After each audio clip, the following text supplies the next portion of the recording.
Adik-adik, Rasulullah bersabda, "Aku adalah pemimpin manusia pada hari kiamat.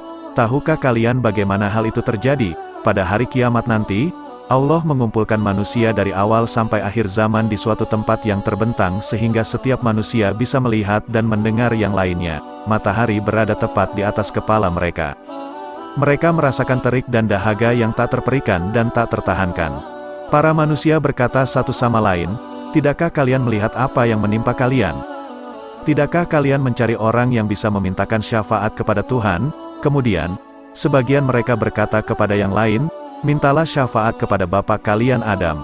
Kemudian, mereka menemui Adam. Mereka memohon, 'Wahai Adam, engkau adalah bapa seluruh manusia. Allah telah menciptakanmu dengan tangannya dan meniupkan rohnya kepadamu. Allah juga memerintahkan para malaikat agar bersujud kepadamu dan menempatkanmu di surga. Tidakkah engkau memohonkan syafaat untuk kami dari Tuhanmu?' Adam menjawab, 'Pada hari ini, sungguh Tuhan sangat murka. Aku tidak pernah melihat ia semurka ini. Dahulu, Tuhan melarangku mendekati pohon buah, khuldi. Tetapi aku melanggar larangannya. Pergilah kepada orang selainku, mintalah syafaat kepada Nuh.' Kemudian, mereka pergi menemui Nuh. Mereka berkata, 'Wahai Nuh, engkau adalah rasul pertama yang diutus di muka bumi dan Allah telah memberimu gelar sebagai hamba yang penuh rasa syukur.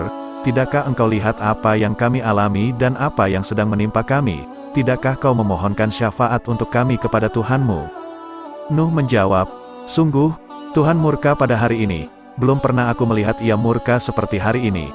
Dan sesungguhnya, aku dahulu mempunyai sebuah doa yang aku panjatkan kepada Allah, agar ia membinasakan kaumku. Pergilah kepada orang selainku, mintalah syafaat kepada Ibrahim.' Adik-adik, kira-kira apa yang akan dikatakan Nabi Ibrahim? Apakah beliau akan mengabulkan permohonan manusia yang sudah demikian tersiksa di padang mahsyar? Adik-adik, Rasulullah melanjutkan cerita beliau. Lalu, mereka mendatangi Ibrahim. Mereka berkata, 'Wahai Ibrahim, engkau adalah nabi dan kekasih Allah di antara penghuni bumi. Mohonkanlah syafaat kepada Tuhanmu untuk kami. Tidakkah engkau melihat apa yang sedang menimpa kami?' Ibrahim menjawab, 'Sungguh, Tuhan murka pada hari ini. Belum pernah aku melihat ia murka seperti hari ini. Aku dahulu pernah berdusta sebanyak 3 kali. Pergilah kepada orang selainku, mintalah syafaat kepada Musa.' Kemudian, mereka mendatangi Musa. Mereka berkata, 'Wahai Musa, Allah telah melebihkanmu dari manusia yang lain dengan risalah dan kalamnya. Maka, tidakkah engkau mohonkan syafaat untuk kami kepada Tuhanmu? Tidakkah engkau melihat apa yang menimpa kami?' Musa menjawab, 'Sungguh, Tuhan murka pada hari ini. Belum pernah aku lihat ia semurka ini dan tidak akan pernah murka seperti kali ini. Dahulu, aku pernah membunuh orang tanpa perintahnya. Pergilah kepada orang selainku, mintalah syafaat kepada Isa.' Kemudian, mereka pergi menemui Isa. Mereka berkata, 'Wahai Isa, engkau adalah Rasul Allah dan kalimat Allah yang dianugerahkan kepada Maryam serta rohnya. Engkau mampu berbicara dengan manusia saat masih dalam ayunan.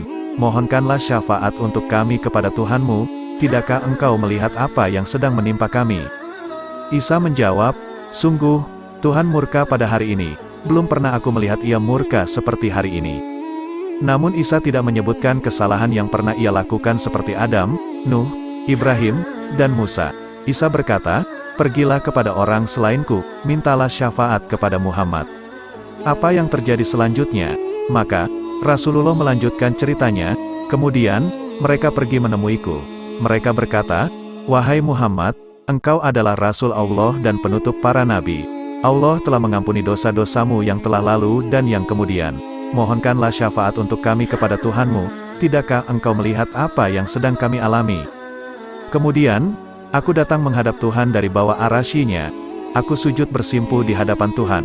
Kemudian, Allah membukakan untukku puji dan pujanya, sesuatu yang tidak pernah terjadi pada manusia sebelum aku. Dikatakan kepadaku, 'Wahai Muhammad, mintalah sesuatu, maka permintaanmu akan dikabulkan, mintalah syafaat, maka engkau akan dikaruniai syafaat.' Aku pun menengadahkan kepalaku dan mengiba, 'Umatku, ya Robi, umatku, ya Robi, umatku, ya Robi.' Kemudian dikatakan, 'Wahai Muhammad, masukkan orang-orang ahli surga dari umatmu tanpa hisab lewat pintu sebelah kanan.' Mereka, orang-orang yang masuk surga tanpa hisab, akan sama dengan yang lain jika melalui pintu-pintu itu. Setelah terdiam sesaat, Rasulullah menutup kisahnya, "Demi zat yang jiwaku berada dalam genggaman tangannya, jarak antara kedua sisi pintu-pintu surga itu sejauh jarak antara Mekah dan Hajar atau seperti Mekah dan Basrah." Adik-adik, kisah di atas tercantum dalam hadits riwayat Bukhari dan Muslim. Dari kisah itu, kita mengetahui betapa dahsyatnya keadaan setelah manusia jika dibangkitkan dari alam kubur. Keadaan sangat panas dan Allah dalam keadaan murka sampai para nabi selain Rasulullah enggan memohon sesuatu.